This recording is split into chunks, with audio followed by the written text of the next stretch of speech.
Tony Ruiz of Gold Derby here with Carl Herse, who is the cinematographer for 5 episodes this season of Barry. And Carl, we were just talking before we started, and I actually want to start with the most recent episode because we're recording this the day after episode 7 has aired. And this, to me, was unlike any other episode of Barry. And yet so like an episode of Barry. So where does your collaboration with Bill start, particularly on this episode? What was your guys' working relationship on this episode specifically? I mean, it was very fun for me to join the show for season 3 because it's really at the darkest place the show has ever been. But for the first 6 episodes, we're still kind of dipping our toe between comedy and tragedy. But for this particular episode, Bill always liked to say that like the fun stops in episode 6. And in 7 and 8, the chickens have really come home to roost. And the consequences of all these things that you've seen happen over the last 3 seasons kind of come to a head. And so there's no real way to maintain too much comedy when all of these somewhat tragic stories are unfolding and people are digging themselves deeper and deeper into their own holes in some ways. And I think that, you know, for Bill, so much of what he wants to do with the camera is use it to tell the story. He doesn't like coverage. He doesn't like figuring it out later. He wants the camera to help you as an audience member understand what the character's going through. And I think a great example of that in episode 7 is when Sally and Lindsay are talking, and Sally is kind of just ruining her own situation for herself by posting a poorly executed apology video and fighting with her agent, and eventually is just kind of like arguing with everyone around her and literally backing herself into blackness by walking into a room with no lights on. And that was something that I think, you know, working with Bill, he always has these kind of images in his head that we talk about together and try to figure out the best possible way to express. And I think in 7, we had a few opportunities where we could really lean into the darkness and take you to a place that I think as an audience member, you know that the show is capable of going to dark places, but it still can be surprising to see just how many stops are being pulled by the writers and filmmakers. Yeah, and I think I have to imagine that, you know, as you guys are, you know, putting these scenes up, and I've read that, you know, sometimes Bill will change like what the shot is and say, hey, we're just going to do this. We're just going to do this in a one shot. And I'm wondering how much was the elevator scenes kind of like that? I mean, how that is the elevator scene was the perfect example of that. Yeah. And I think that, you know, as an actor, he also understands that you don't want to wear the talent out by making them run through a really intense scene in 10 different camera angles or something like that, because it just, the performance weakens over the course of hours and hours of shooting. And so if he can get Sarah, for example, into the place she needed to be for that elevator sequence, Bill is going to get the best performance out of her if we can make it a single shot. And it also helps tell the story with the camera rather than just saying, here's one person and here's the other person's reaction. You know, opening with just Natalie in the elevator, doing basically a horror whip pan to reveal Sally, and then watch us push in slowly as Sally moves in on Natalie. That tells the whole story of where Sally is, and also expresses that Sally has been a bit poisoned by Barry because she's going to like more aggressive place than you've ever seen this character go, out of self-preservation and jealousy and all these other things that create a very rich character. And for Bill, I think it's just, and myself, using a oneer to tell the story is the reason to do it, not doing it just for the cachet of saying I did it, but to try to tell the audience that this situation is evolving, that this person is really experiencing something, and we're going to show it to you without cutting away from it. Well, yeah, and that's been, you know, that's happened a few times this season, and yet seems to be perfectly, you know, aligned with the story. But I think my favorite above all of them is the chase scene, on the freeway that ends up at that car lot. That had to be a logistical nightmare.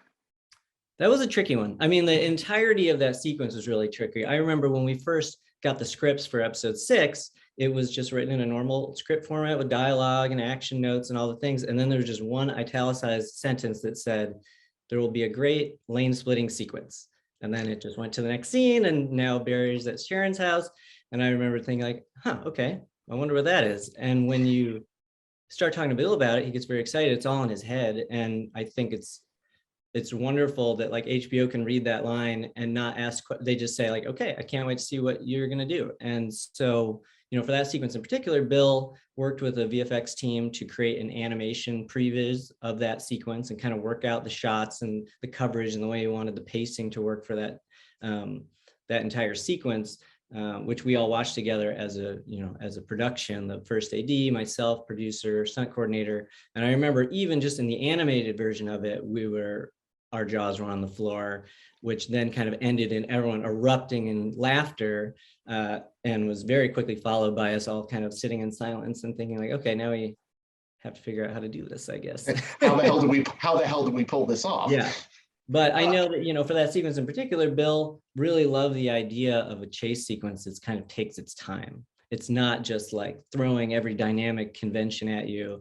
It's a little bit awkward. It feels more real. Barry's on a broken down motorcycle in the middle of traffic, trying to keep out of the way of cars that are rushing by while he's being chased by these, you know, tailors that are out to get him. But he, you know, we don't want it to feel super cutty. We don't want it to feel like we're manipulating things too much. And we also just want the language of the show to feel consistent from, you know, the beginning to the end without like, oh, now we've got this crazy frenetic sequence that doesn't feel like the rest of the show. So that was a very important part of how that was designed. To me, the most masterful part of that sequence is, you know, the chase is wonderful, but just that long shot of the car dealership, and in kind of the silhouette almost, and then to have Barry just kind of emerge out of nowhere. I must have watched that thing like 4 or 5 times. Good. To go with, where did Barry come out of? And Yep. I mean, how much time did just that one shot take? We spent the better part of a day at the car dealership. There are a couple running shots of Bill on the motorcycle for the latter part of the chase sequence, Bill crashing into the trash cans when you've got your car dealer admitting to his affair in the foreground. And then that one main shot, we spent several hours just rehearsing. We knew, you know, we went to the location several times with Director's Finder, kind of mapped out what we wanted, how we wanted cars to be placed, what we wanted the inside of the dealership to look like. And also for me, you know, one of the great challenges was that we wanted to be able to see into the dealership and feel like we were seeing this take place at dusk, but not have it feel like too much of a leap in time from the chase sequence that we've seen up until that point. So logistically, so much of the chase sequence for me was just trying to maintain this feeling that the sun is low, we're approaching dusk, so that you're not questioning it when you get to that final moment with the cyclist on the rooftop. But after a certain amount of rehearsing, you just kind of want to start doing it. So we knew what our window of time would be. We knew that we had about 40 minutes or so from the sun dipping behind that building and being in night to really do as many takes we could and hone it as well as we could. And I remember, you know, we did several takes, and each time we had to reset all the broken glass and the motorcycles and all those things, which takes time. And we were approaching closer and closer to dark. And I remember, you know, we got about 90% of the way there, and Bill and I were like, this is great, but I think it can be better. And Bill asked me, like, do we have time for another one? I was like, I think we do. We just got to do it now. And we reset very quickly. And that's the one that wound up being the take. It just, everything fell into place perfectly. And the sense of achievement for the crew on this show is huge. And it happens several times. We had a really fun one in the first episode where, you know, from a crew standpoint, it's just so fun to work on something where there's a common goal. And when you achieve it, it feels like you've done something together with this big group of people. And that moment at the car dealership, we watched playback. We brought all the extras out. All the crew came around to watch on the little monitor and cheer, you know, the accomplishment of that moment. So yeah, it's very gratifying. Well, and you mentioned the sequence in the first episode on Sally's TV show, which to me, those types of shots are so amazing because it's almost like it's a TV show following another TV show. And so I'm wondering, you know, the choreography of that has to be intense, and you have to be a big part of that. Oh yeah, for sure. And that was really one of the only times that I've seen a set built to a shot's needs. Whereas normally you kind of walk into a TV show, the sets are built, you find your shots within the set as it has been designed by the production designer. But Bill had a very specific story he wanted to tell with this one shot. He wanted to start very objectively showing Sally in this huge empty environment being mobbed by people and slowly move in until you're very subjectively in with her. And so together we would basically walk through an empty stage with walls and things marked out with tape on the floor just to get a sense of our camera and subject relationships, and the sets were ultimately built to serve that shot. And it took a while, and we were really prepping that before the pandemic happened and had to stop for a while before we could restart. So then it was very fun to jump back into that and have the sets up now and design that shot. But it took, I could send it to you. We have our test versions of that where we used our producer as a stand-in and just kind of, what we designed in prep is very close to what the shot wound up being, save for the lighting and all the elements that are added for. And yet you have, at the same time as you have these really kind of technically complex sequences, you also have these very quiet moments in this most recent episode with Fuchs in the interrogation room. I mean, is there a different kind of challenge in taking what is basically a very ordinary space and making it look a certain way to enhance kind of a character or a moment in the story? I think the thing that Bill always talks about from a writing standpoint is trying to approach everything honestly. And so if a scene is going to be written in an honest way, like this interrogation room scene, there's no reason to gussy it up with too much visual flair. And you just want to set yourself up for success in, the prep of shooting a scene like that and working with the production designer and knowing what Bill's shots are going to be so that you can create the most dynamic images as you can. But for those moments in particular, the actors are just doing such incredible work that it's important that we don't get in front of it or distract you from it. So those sequences, I think, are the ones that, especially Bill as an actor, gets, he really lights up when he sees what someone like Stephen Root can bring to this thing that's existed on a page for the last few months, but we haven't really seen, performed. And yeah, I again, that shot of Sally backing up into darkness, I think, is a way in which our show does a lot of dynamic visual, uses dynamic visual conventions in simple ways. And the setting can be an apartment or a car or something like that, but you can still find a way to not only tell the story, but change the tune of the tone that you're trying to manipulate your audience with. And there's also that dream sequence, which is so haunting. Did you kind of approach that the same way? Because I feel like it had like a different, I think the only word I can think of is texture. There was a different texture to those moments. Yeah, for sure. I mean, I think that's, something I keep seeing when I'm reading reviews of last night's episode is that people are so shocked by how much performance Barry has for someone that doesn't have a single line of dialogue in the whole episode. He doesn't say a thing. He's just either sitting there in stunned, poisoned shock or in this kind of dream state. And the kind of ethereal, dreamy, surreal quality of it is really expressed with framing and composition and also bridging the reality of what Barry's really doing, sitting in an alley foaming at the mouth, and what his like dream state is, his purgatory world is. And it was very fun with Bill. One thing Bill really, a lot of times when you're working with performers, you don't want to ask them to adjust their performance too much. We kind of design our shots around what they want to do as performers.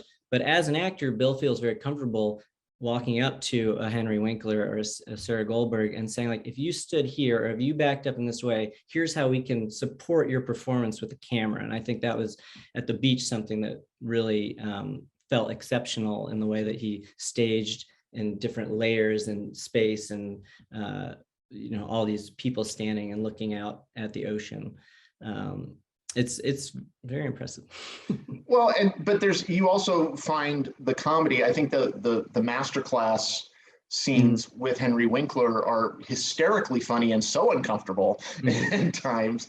And yet the commercial kind of quality of it reminded me of all these masterclass things that we see. Did you specifically pull from those?